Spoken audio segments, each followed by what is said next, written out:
大家好，大家好。今日呢，我哋又繼續讀你聽狄更斯嘅《遠大前程》第16回啊。咁我哋上回講到邊度啊？講到阿 Pip 個家姐俾人膊頭啊，係俾人哋打傷咗喎，係咪啊？屋企咪俾人偷嘢呢？應該係俾一啲逃犯搜掠過，但係即係道理嚟講，點解會偷佢哋屋企嘢咧？佢哋咁窮，可能就手，即係會唔會係因為尋仇咧？嚇！即係阿 Pip 又唔喺屋企，即係可能上次嗰個逃犯，我估會唔會啲咁巧又係 convict？會唔會係佢咧？係咪尋仇咧？定係真係純粹唔好彩俾人打劫咧？係劫點解都劫 Miss Havisham 呢啲有錢人啦？點解要劫呢啲窮到窿嘅人咧？唔係好明嚇。咁仲有介紹啲新嘅角色啦，譬如嗰個打鐵場入面嗰個柯力啦。咁之前完全冇提過呢個人嘅，無端端寫多個人物出嚟。咁仲有少少對話咁啦。咁我哋繼續睇落去啦，好嗎？好。Chapter 16. With my head full of George Barnwell, I was at first disposed to believe that I must have had some hand in the attack upon my sister, or at all events that as her near relation, popularly known to be under obligations to her, I was a more legitimate object of suspicion than anyone else. But when, in the clearer light of next morning, I began to reconsider the matter and to hear it discussed around me on all sides, I took another view of the case, which was more reasonable. Joe had been at the Three Jolly Bargemen, smoking his pipe, from 8:15 to 10:15. While he was there, my sister had been seen standing at the kitchen door and had exchanged good night with a farm labourer going home. The man could not be more particular as to the time at which he saw her than that it must have been before 9. When Joe went home at 5 minutes before 10, he found her struck down on the floor and promptly called in assistance. The fire had not then burned unusually low, nor was the snuff of the candle very long. The candle, however, had been blown out. Nothing had been taken away from any part of the house. 即係唔係偷嘢喎。Neither beyond the blowing out of the candle, which stood on a table between the door and my sister, and was behind her when she stood facing the fire and was struck, was there any disarrangement of the kitchen, excepting such as she herself had made in falling and bleeding. But there was one remarkable piece of evidence on the spot. She had been struck with something blunt and heavy on the head and spine. After the blows were dealt, something heavy had been thrown down at her with considerable violence as she lay on her face. And on the ground beside her, when Joe picked her up, was a convict's leg iron which had been filed asunder. Joe, examining this iron with a smith's eye, declared it to have been filed asunder some time ago. The hue and cry going off to the house, and people coming thence to examine the iron, Joe's opinion was corroborated. They did not undertake to say when it had left the prison ship to which it undoubtedly had once belonged, but they claimed to know for certain that that particular manacle had not been worn by either of the two convicts who had escaped last night. Further, one of those two was already retaken and had not freed himself of his iron. Knowing what I knew, I set up an inference of my own here. I believe the iron to be my convict's iron. 即係佢覺得係呢個係佢放走嗰個逃犯嗰個 iron 嚟。The iron I had seen and heard him filing at on the marshes, but my mind did not accuse him of having put it to its latest use. For I believed one of two other persons to have become possessed of it, and to have turned it to this cruel account. either Oleg or the strange man who had shown me the fire. Now, as to Oleg, he had gone to town exactly as he told us when we picked him up at the turnpike. He had been seen about town all the evening. He had been in divers companies in several public houses, and he had come back with himself and Mr. Wopsle. There was nothing against him save the quarrel, and my sister had quarrelled with him, and with everybody else about her 10,000 times. As to the strange man, if he had come back for his 2 banknotes, there could have been no dispute about them, because my sister was fully prepared to restore them. Besides, there had been no altercation. The assailant had come in so silently and suddenly that she had been felled before she could look round. It was horrible to think that I had provided the weapon, however undesignedly, but I could hardly think otherwise. I suffered unspeakable trouble while I considered and reconsidered whether I should at last dissolve that spell of my childhood and tell Joe all the story. For months afterwards, I every day settled the question finally in the negative, and reopened and re-argued it next morning. The contention came, after all, to this. 即係佢有個結論啦，究竟發生咩事啦？佢自己諗嘅。The secret was such an old one now, had so grown into me and become a part of myself that I could not tear it away. In addition to the dread that, having led up to so much mischief, it would be now more likely than ever to alienate Joe from me if he believed it, I had a further restraining dread that he would not believe it, but would assault it with the fabulous dogs and field cutlets as a monstrous invention. However, I temporized with myself, of course, for was I not wavering between right and wrong, when the thing is always done, and resolved to make a full disclosure if I should see any such new occasion as a new chance of helping in the discovery of the assailant. The constables and the Bow Street men from London, for this happened in the days of the extinct red waistcoated police, were about the house for a week or two, and did pretty much what I have heard and read of authorities doing in other such cases. They took up several obvious wrong people, and they ran their heads very hard against wrong ideas, and persisted in trying to fit the circumstances into the ideas, instead of trying to extract ideas from the circumstances. Also, they stood about the door of the Jolly Bargeman with knowing and reserved looks that filled the whole neighborhood with admiration, and they had a mysterious manner of taking their drink that was almost as good as taking the culprit, but not quite, for they never did it.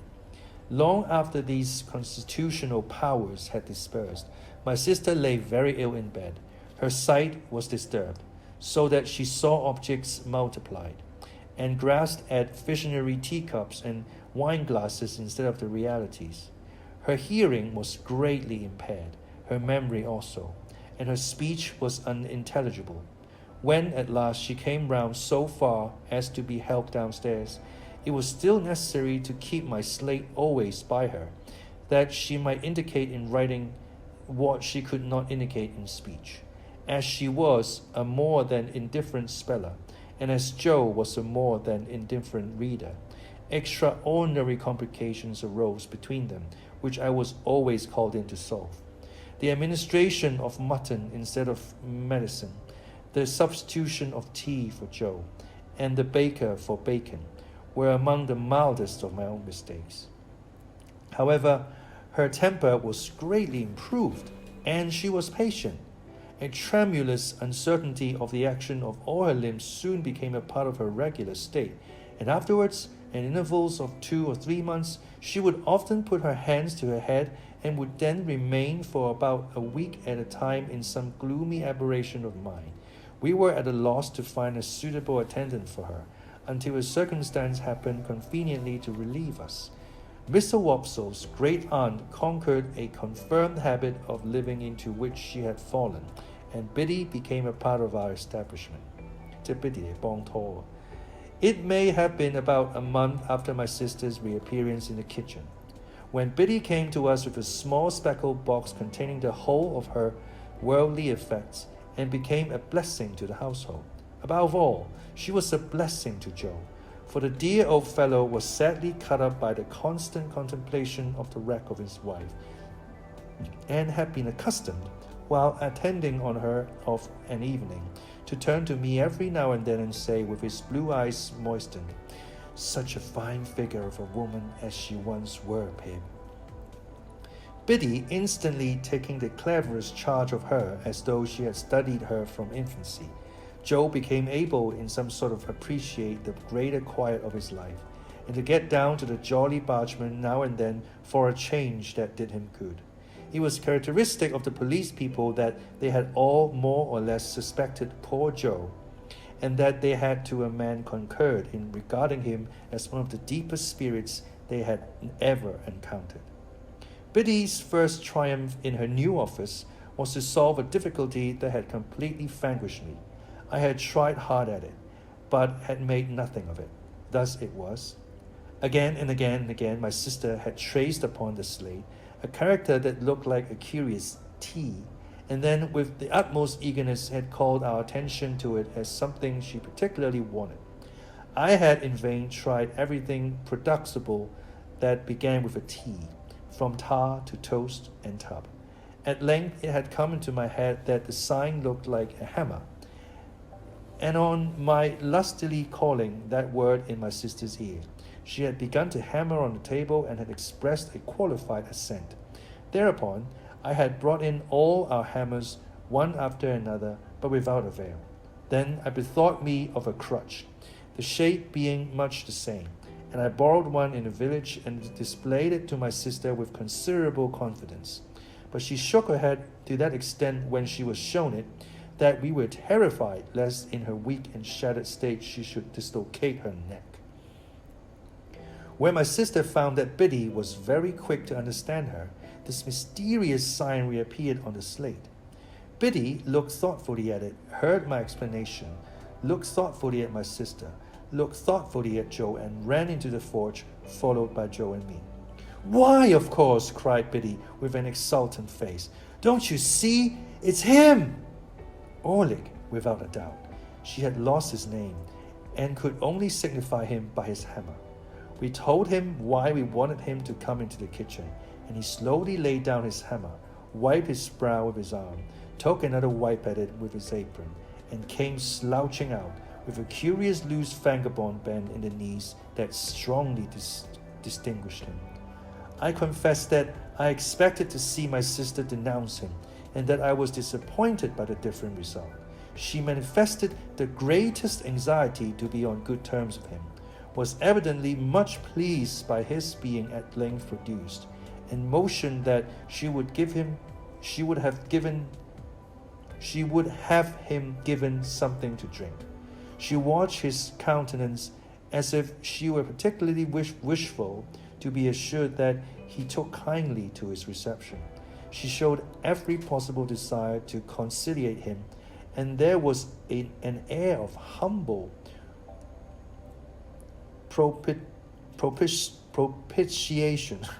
propitiation in all she did. 完全冇見過呢個字。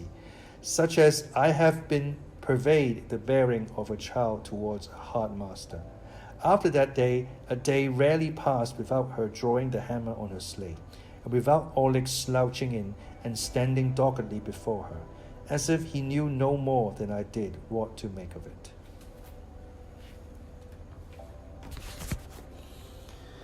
咁個意思係咪即係其實佢知道傷害佢嘅就係Orlick啦嚇？咁但係佢又唔係要趕走Orlick啊，鬧佢身，完全冇喎。佢只係想同阿Orlick和好翻。咁係咪即係佢家姐俾人打到個頭之後變咗個好人咧？超級好人咧？定係即係性情大變到咁咧？即係佢變到仲好過阿Joe咁喎。因為正常嚟講，如果佢 identify 到打佢嗰個人就係Orlick嘅話，咁佢應該係會即刻好激動噶嘛，會叫警察啊拉下佢啊，或者起碼鬧佢一身啊，甚至乎自己攻擊佢，但係佢完全乜都冇做，佢淨係同佢哋講，然之後就係同佢和好，然之後Orlick都有啲意外啦，我諗全部人都好意外啦，然之後Orlick繼續喺度打工冇問題啊咁咯，即係一個好有趣嘅 turn of event 咯，我都有啲意想不到咯。即係個結果係 Oleg， 我唔算好意外嚇。咁但係